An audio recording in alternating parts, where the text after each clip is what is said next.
So I'm talking about the Virgo New Moon, which is coming up here in just 2 days. And this is an interesting new moon. It's kind of a special new moon because it's actually the last syzygy before the Libra Ingress. And so it has this special importance for mundane astrology. But let's just take a look at it. This is a new moon, will be in the 26th degree, just entered the 26th degree of Virgo. And so Mercury in Libra will rule the new moon. Mercury isn't receiving the syzygy by aspect, and so that it's averse, what we call aversion. And what that means is just that maybe the new moon doesn't have the help of Mercury to give it what maybe it otherwise wants. And so the power, I think, of this new moon is a little bit dampened because of that. The other thing is we want to look at the condition of Mercury to tell us how the new moon is functioning, the environment in which the new moon is functioning, how strong it is. And Mercury is actually under a lot of pressure in this syzygy.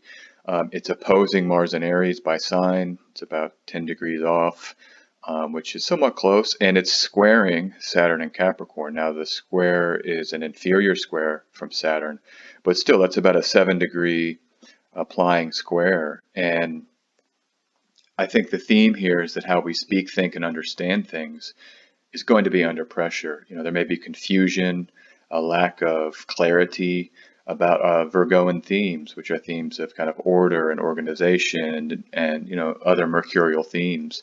So this is not the easiest of energies. Mercury in Libra might be something like performance on the fly. You think about Libra being beauty and art, and Mercury being that performance as well, so kind of artistic performance. I think of things like theater, film, but I think here we're going to have to be improvising. The 2020 fall is really pegged to be a quite difficult time because of the return of the late cardinal pressure that comes with Mars and Saturn during the upheaval we had in late March, mid to late March. And so this is hitting the same note. And that note, as we've all seen, has been quite chaotic and uncertain. And so that's why I'm focused here on improvisation. We can improvise here with Mercury as we go into an unprecedented time. And remember, the new moon is also closely square the lunar nodes. We call that the bendings. And so those points in the zodiac that are square the lunar nodes are actually take on some of the significations of the nodes. They're wonky, they're strange, there's upheaval, there's uncertainty.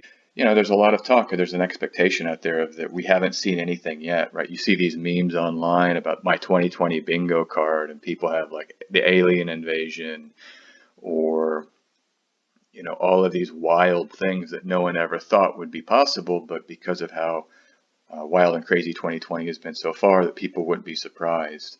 And we just saw that story about Venus, people reporting that there may be some gas on Venus that might signify some kind of life. I really don't put too much credence in that because, it's just scientists being scientists, where they examine the little things under the microscope. They'll probably change it in 6 months, right? And I've already seen other scientists saying that gas signature actually doesn't necessarily mean life, and it's found on other planets. Mercury in Libra does receive an overcoming sextile from ruler Venus. That's one of the best things about Mercury's condition in this chart. Mercury in Libra is ruled by Venus, and Venus in Leo sees and can really oversee the difficulty that Mercury is going to have to go through while in that cardinal sign. And I think what it means is that we got to lean into relationships, especially long-standing fixtures of your relationship life. So those that light you up, right? Venus and Leo, that's about the light of the sun. What relationships really light you up? What people can you just be chill around that know you well enough that they've accepted you for your foibles and for your wacky ideas, but they still love you. They'll still share a meal with you, sit with you, be with you, talk to you. Those are the kind of relationships I'm thinking about here. Which relationships, when you leave an interaction with that person, do you feel better about yourself and about life? Do you feel lifted up? It's what happens in a crisis. Fate and these kind of soulmate fated relationships can kind of emerge. And so lean into those. Now, Mars rules the Egyptian term of the new moon. And I think it's a very important component here because there's a rage here that I think is emerging, or that there's a potential for it to merge. The idea of blocked action. We've been in a blocked action state collectively for quite a while. There's anger that can simmer over on that. I think people are starting to realize hey, life is really different now. And if you know about the grief, the stages of grief, anger is one of those stages. I think it's shock, denial, anger, it's acceptance. I don't, you can pull that up, but anger is part of the grief process. The cards of 2020 have been shown long enough now that people, I think, might start feeling some anger. Like, my life has really changed. Lean into it, accept it, transmute it. There's, anger can be extraneous. There's good anger to just feel that grief, but if we take it too far, it can kind of boil over and add difficulty. So I encourage going under the anger to where the grief is. Like, what have you lost this year that you're sad about? And then you maybe need to just go into that space. Crying, I think, is really, really healing and useful if you can do it. I like to go see movies to cry. The only fixed placement, again, is Venus and Leo. We just talked about that, but there's no water in the chart, I think, which means that the emotional and relational side is less about the frothy appeal of the emotions, and it's more about encouraging action. So the emotions take a back seat to the action, to the thinking and the planning, and maybe to the physical environment. And so I think about just encouragement. You see friends doing things or making moves, cheer them on. Use your emotion to support people. Maybe friends are having difficult times financially. Use your emotion to give them help and encouragement. So the fixed star that's very closely conjoined, there's two that are conjoined to this new moon, Copula and Cor Caroli. They're both stars in the constellation Canis Venatici, which I talked about in one of my recent videos, but this is these hunting dogs that are there with Bootes, the hunter. And think about what hunting dogs do. They're faithful, they're keen, they're clever, they're fond of speculation. This is Robson. They also have strong passions. There may be hindrances here if you look at the delineation of copula.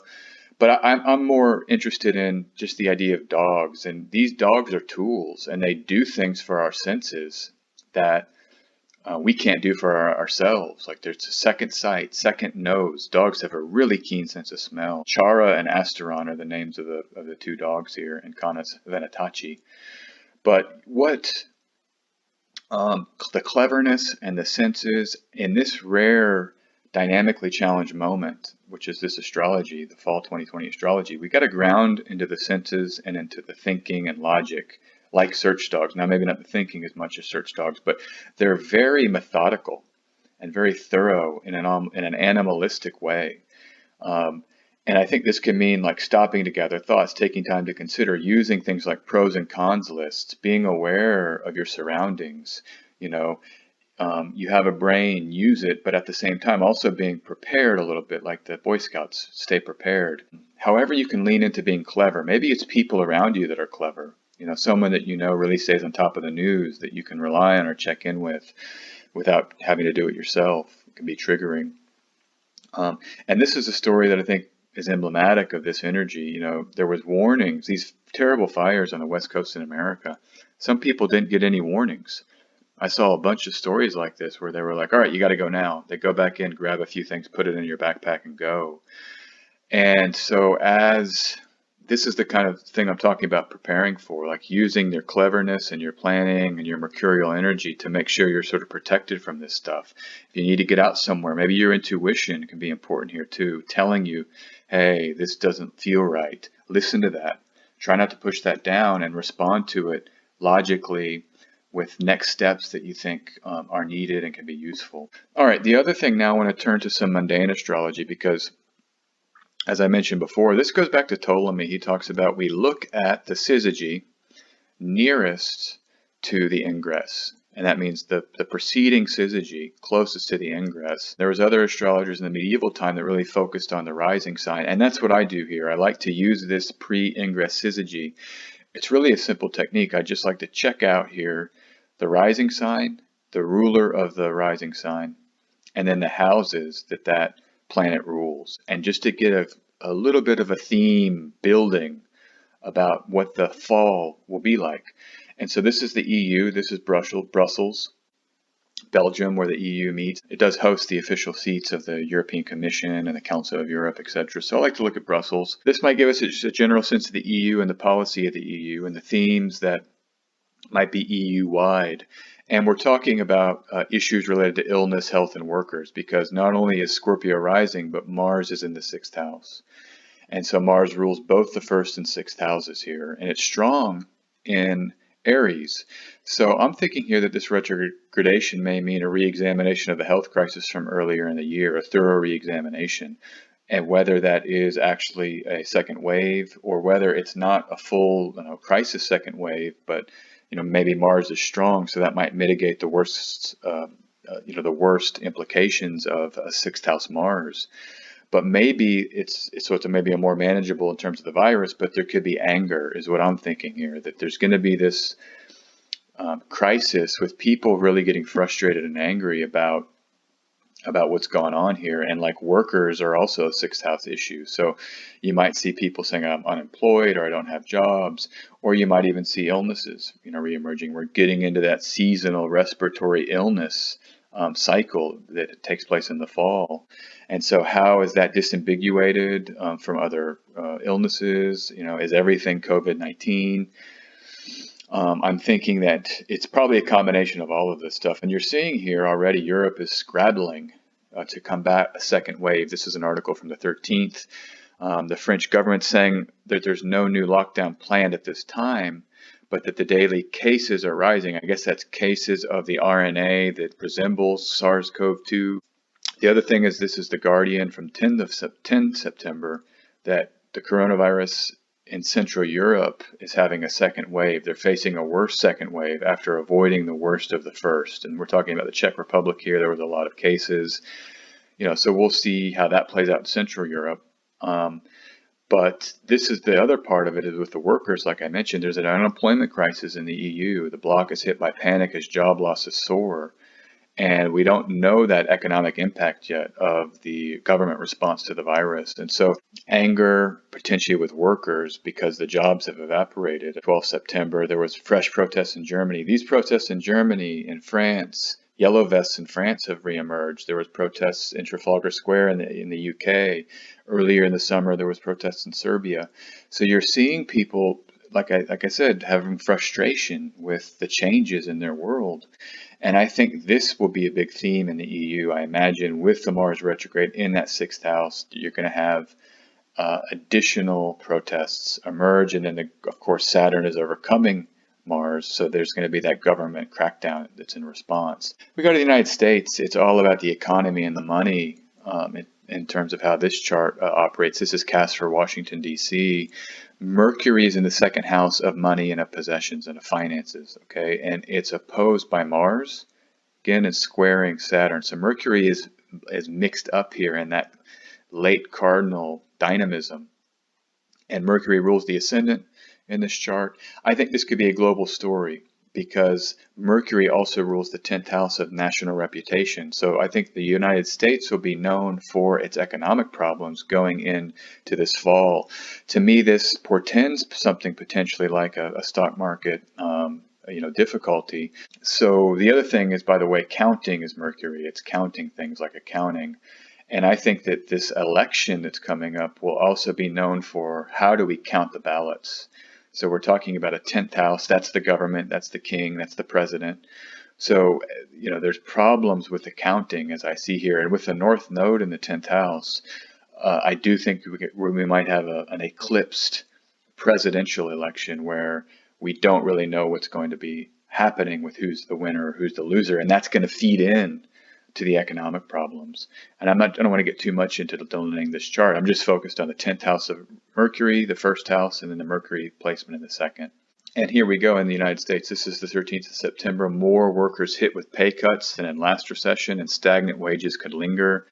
So we're seeing that the workers have less money to spend. There's only been that one stimulus in America, so that may compound with less money available for people to put into the economy, more layoffs. And here's a chart of the stock market. This I pulled up from Monday's trading. This is like mid trading day on the American exchanges. So we had a little bounce here, but look at that. Starting in the beginning of September, there was a wall hit by those highs, those euphoric highs, and now we're coming down. So I wouldn't be surprised, and I'm not a financial advisor. I'm not even that great of a predictor of the markets, but I do think these long-term charts are looking top heavy with that Mercury mixed up with Mars and Saturn in the second house of the pre-ingress syzygy chart, I'm not going to be surprised if this becomes a greater theme of those difficulties financially, maybe even with the stock market. Our trading is Mercury. Here's another article I found, dawn.com. They just have something they published on 12th September. It's a prediction by the IIF, world economy to shrink 3.8% in 2020. So everybody's talking about this massive contraction. It's been a great sadness for my particular 2020 to see how devastated a lot of businesses are. And I just, my heart, I'm just rooting for humanity here. At some point, we may need divine intervention. And I think I'm open to it. I want it to come in. And so here's, to close this, 2 transits I want to key you into, difficult ones. I really don't have an election for this video because, or any kind of pocket of good energy. I mean, you've got the moon going from Virgo into that cardinal sign Libra. Maybe that's a pocket when the moon is in Libra, just because the moon will have Venus supporting it, I would say, especially in just those early degrees. So it's a lot of pressure here for the moon. Until we get through. Maybe this Aquarius moon is the best pocket to wait for. But what I'm trying to point out here is this Mercury transit. Mercury will be enclosed between the malefic planets on the 23rd of September for 24 hours. And it's a rare malefic enclosure for Mercury. Mercury significations are going to turn south here. Lying, deception, cheating. The moon breaks up the enclosure in the afternoon or evening on the 23rd. So look for that. That's Central European time. So maybe just at noon or early afternoon in America. The moon will kind of come in and give a little bit of relief here, but Mercury is going to be under significant pressure. Maybe this is when we're going to look for some market wobbliness in the stock market. I wouldn't be surprised here. And then you've got the 25th of September. So on the 24th and 25th of September, 6 of the 7 traditional planets will be in cardinal signs. This is one of the climaxes of this cardinal pileup of the fall. It's one of 2 times this fall where you'll have a similar alignment with 6 of the 7 traditional and cardinal signs, the others being in late October, the weekend before election. So these 2 are what I'm looking for as that trigger of the cardinal alignment, the intensity, the climax. Even in your personal life, look for the cardinal houses of your chart. So Capricorn and Aries in particular, what houses are those? What's happening in that part of your life? Look for this to be a climax.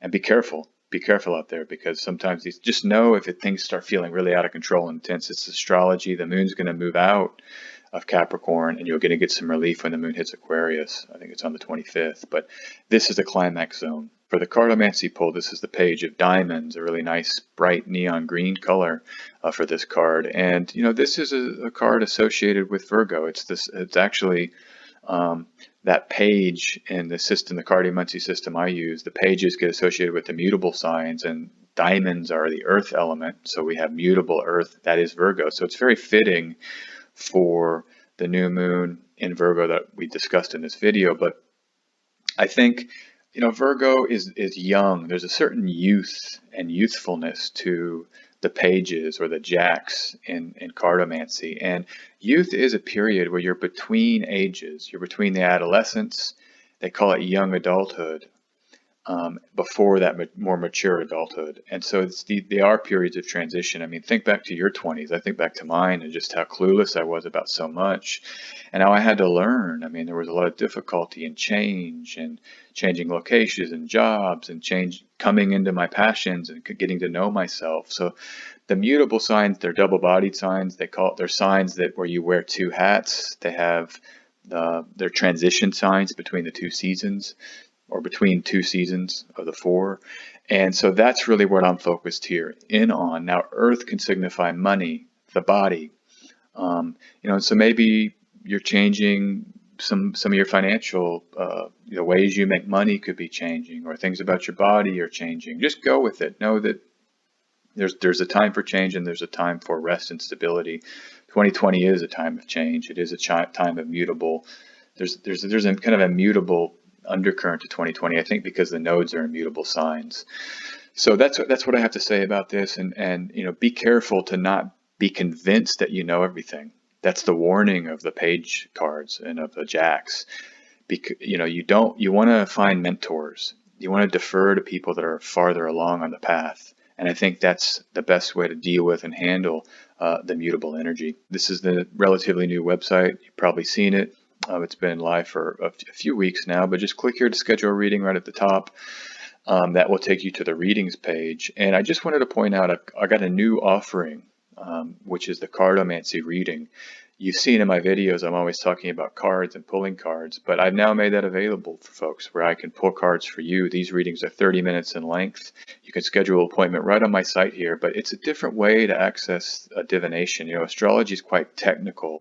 I use a random number generator, or it's just a random process if you want to shuffle cards. But that technical side is pretty easy. And then when we get into interpreting symbols, now there's some left brain energy, but basically this is more of an intuitive right brain process that is more free. And I have here, it's like letting the universe speak a little bit more freely because it's this randomization. Whereas in the astrology reading, you have a specific time and a specific chart that everything's tethered to. You can always follow me on Twitter and Instagram at SJAnderson144.